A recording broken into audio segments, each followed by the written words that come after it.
Hello, good morning friends. My self doctor Rekha Lahoti. हम लोग बात कर रहे थे कुछ स्टैंडर्ड फॉर्म्स की। हम पार्शियल डिफरेंशियल इक्वेशंस की नॉन लीनियर इक्वेशंस को सॉल्व कर रहे हैं फर्स्ट ऑर्डर की, राइट? जहाँ पर हमने फर्स्ट और सेकंड ऑर्डर की बात की थी। Now we move on standard form third. Standard form third जो टाइप होता है उसका कुछ फॉर्म ऐसा होता है, f1 xp equals to f2 yq। That means आप आपकी इक्वेशन को कुछ सेपरेट फॉर्म में रख सकती हैं। आप यदि x को p के साथ और y को q के साथ सेपरेट कर सकें तो इसमें z हो सकता है, बस आपको सेपरेट करना होना चाहिए। x और p को एक साथ, y और q को एक साथ। जब आप इसको अलग अलग कर पाएँ तो हम इसे कहते हैं स्टैंडर्ड फॉर्म थर्ड। जैसे ही आप इनको सेपरेट कर पाएंगे तो हमारा जो वर्किंग प्रोसीजर होगा वो कुछ इस तरह से होगा।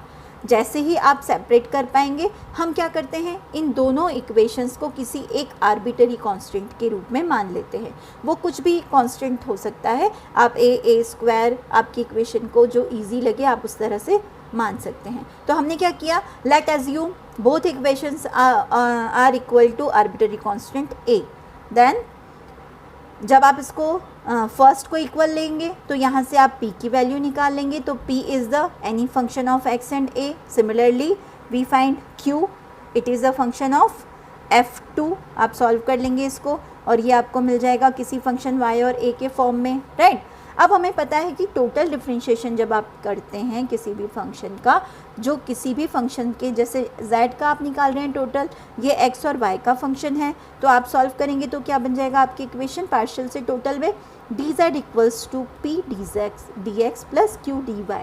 ये एक जनरल इक्वेशन है जो पार्शियल से टोटल में फाइंड की जाती है। तो dz equals to p dx plus q dy।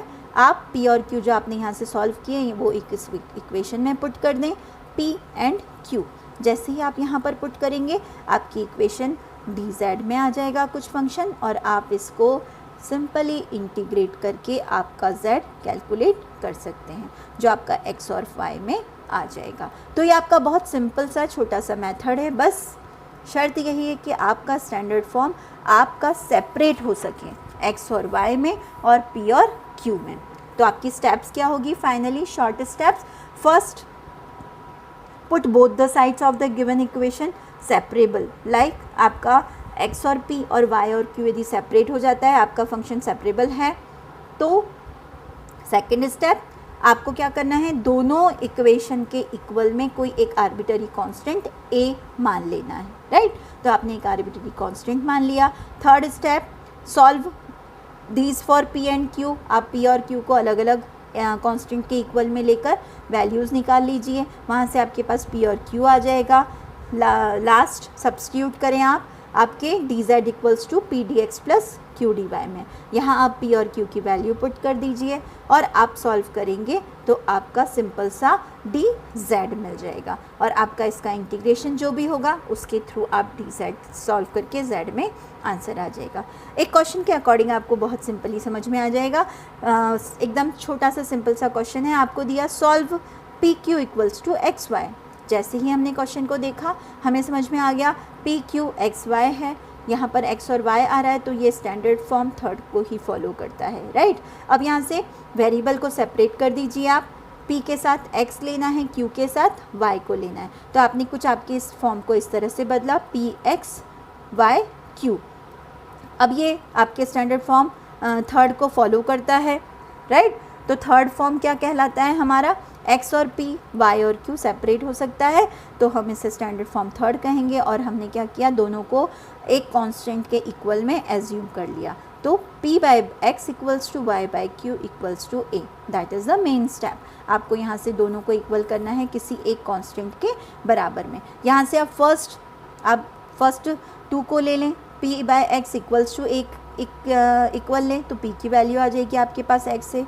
Similarly q आप लेंगे तो वहाँ से आपको मिल जाएगा y अपॉन a। जैसे ही आपके पास p और q आ जाता है, आप क्या करें, आपके dz equals to p dx plus q dy में वैल्यू पुट कर दीजिए, p की और q की।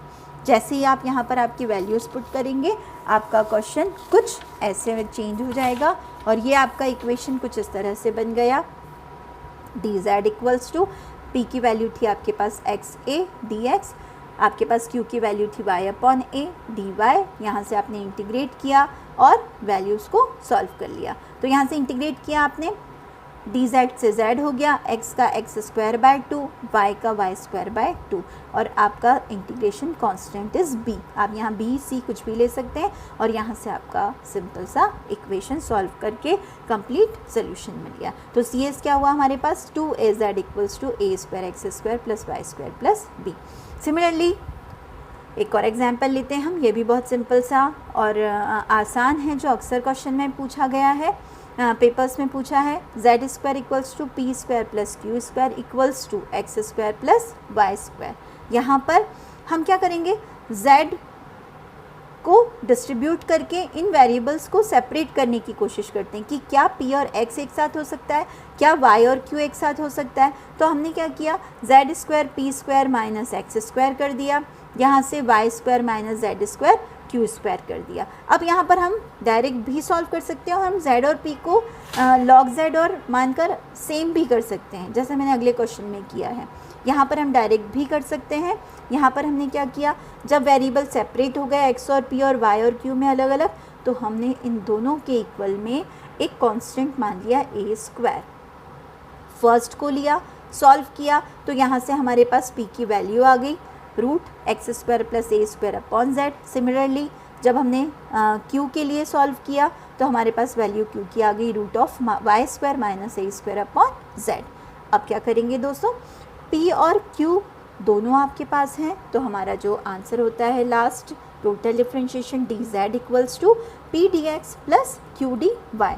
यहाँ पर हम p और q की वैल्यू पुट कर देंगे। यहाँ से हमारे पास आ गया डी जेड इक्वल्स टू, ये हमारे पास p की वैल्यू थी, ये हमारे पास q की वैल्यू थी, हमने दोनों को यहाँ पर पुट किया, इंटीग्रेट किया दोनों तरफ और हमारे पास अंडर रूट ए स्क्वायर प्लस एक्स स्क्वायर वाला जो फार्मूला है, आपने यहाँ पर फार्मूला लगाया और सिंपली सॉल्व किया। यहाँ से z को मैंने कुछ इस तरफ ले लिया है जिससे जेड स्क्वायर बाय 2 हुआ इसका इंटीग्रेशन, और यहाँ पर आपने फार्मूला लगाया फर्स्ट, ये आपके पास x square plus A square का आया, यहाँ से आपके पास Y square plus A square का। तो ये दोनों आपने इंटीग्रेशन से निकाले, इसी को आपने शॉर्ट में लिख दिया। यहाँ से आ गया मेरे पास last answer Z square equals to X under root X square plus A square Y under root Y square minus A square plus A square log X plus this Y plus this plus सी।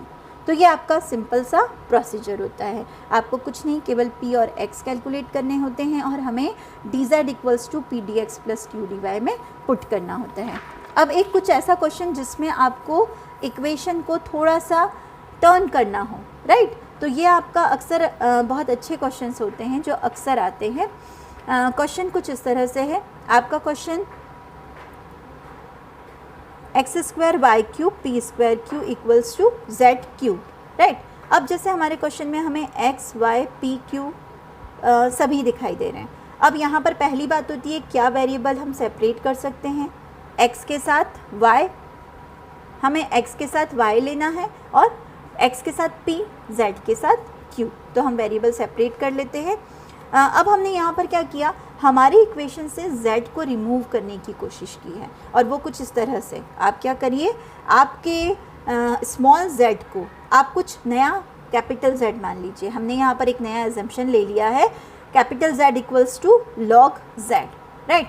और ये हमने माना है कुछ इसलिए क्योंकि हमारे पास जो ये z क्यूब था, हमने इसको कुछ p के साथ और z के q के साथ ले लिया है। जैसे z क्यूब था तो हमने p स्क्वायर के साथ z स्क्वायर डिस्ट्रीब्यूट कर दिया, q के साथ z डिस्ट्रीब्यूट कर दिया इक्वल्स टू 1।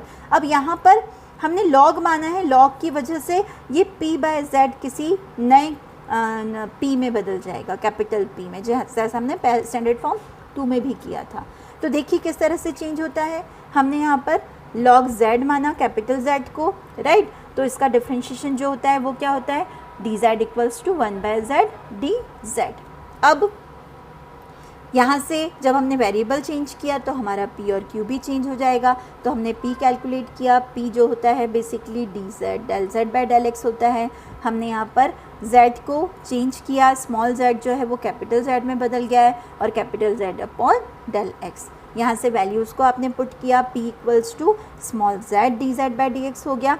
अब यहाँ से ये z को हमने यहाँ पर चेंज कर दिया, तो क्या मेरे पास रिजल्ट आया p by z equals to del z by del x, right. Similarly इसी तरह से जब हम q के लिए सॉल्व करेंगे ये होल चेन प्रोसेस, तो हमारे पास आएगा q by z equals to del z by del y। याद रखें ये कैपिटल Z है ना कि स्मॉल z। अब p बाय z और q बाय z आपके पास आ गए। आपके इक्वेशन में आप p बाय z और q बाय z की वैल्यूज़ पुट कर दें तो आपकी इक्वेशन कैसे बन जाएगी, एक्स स्क्वायर वाई क्यूब, मैंने वहाँ पर p बाय z का होल स्क्वायर था उसकी जगह पर रख दिया del z by del x का होल स्क्वायर, और यहाँ पर del z by del y equals to 1। अब जैसा मैं हर बार मान लेते हैं कि ये कैपिटल z था, तो इसके रिस्पेक्ट में जो बना मेरा डेरिवेटिव मैंने उसे कैपिटल P कह दिया, p equals to del z by del x, q equals to del z by del y। अब देखें हमारी जो इक्वेशन थी वो टर्न होकर कुछ इस फॉर्म में आ गई, राइट।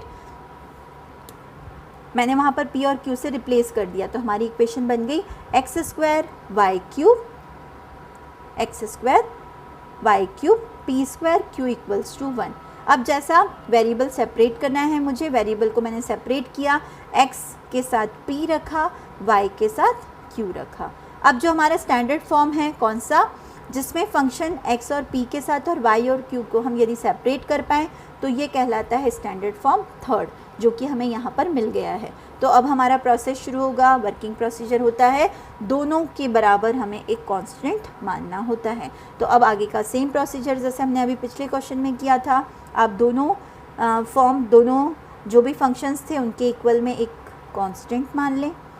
ये x square p square equals to 1 upon q y cube equals to a square, right. अब यहाँ से आपने पहले इन दोनों को इक्वल किया तो यहाँ से आपकी p की वैल्यू आ गई, p equals to A by X. जब q को सेपरेट किया आपने तो q इक्वल्स टू आ गया 1 upon A square by Q. Then total differentiation का formula dz equals to p dx plus q dy। यहाँ पर आपने p का जो आपका वैल्यू आया था आपने a बाय एक्स पुट किया, q की वैल्यू पुट किया आपने 1 upon A square bye cube dy, और इस तरह से हमारे पास आंसर आ गया। आपने इसको इंटीग्रेट किया तो मेरे पास आंसर आया z equals to a log x minus 1 upon 2a square y square plus b। अब कैपिटल Z आपने माना था तो आपको यहाँ पर उसकी जगह वैल्यू सब्स्टिट्यूट करनी ही होगी, तो आपने z को क्या लिख दिया, log z। तो हमारा आंसर आ गया log z equals to a log x minus 1 upon 2a square y square plus b। तो ये था स्टैंडर्ड फॉर्म थर्ड। यदि क्वेश्चन आपका नहीं भी है तो आप इसे टर्न कर सकते हैं, और ये बहुत इंपॉर्टेंट है। अक्सर क्वेश्चन में p x y सभी होते हैं, तो अक्सर थर्ड वाले फॉर्म से बहुत सारे क्वेश्चंस होते हैं सॉल्व। तो ये थर्ड फॉर्म के कुछ क्वेश्चंस हैं, आप इसे सॉल्व करके देखें। y p equals to 2yx plus log q, जहाँ पर आपका function y p x q में ही है, z नहीं है। आप केवल वेरिएबल को सेपरेट कर दें, x के साथ p ले लें, y के साथ q ले लें और सॉल्व कर लें, कुछ आंसर इस तरह से मिलेगा। Similarly p square plus q square equals to x plus y, यहाँ भी आप वेरिएबल को अलग अलग रख लें। इसी तरह से p square x square plus q square y square equals to z square, यहाँ पे भी आप कुछ वैल्यूज़ को जब मानेंगे तो आपका फंक्शन आराम से जेड स्क्वायर को आप दोनों तरफ डिवाइड करके आप वैल्यूज़ को सॉल्व कर सकते हैं। सॉल्व करके देखें, आपको कोई प्रॉब्लम आती है प्लीज़ कमेंट बॉक्स में लिखें आप और मुझे बताएं। आपका जो भी कमेंट होगा वो आपको सॉल्व कर दिया जाएगा, जो भी आपके सजेशंस होंगे वो आपके माने जाएंगे। तो प्लीज़ गो थ्रू, सब्सक्राइब करें और लाइक करें। Thank you.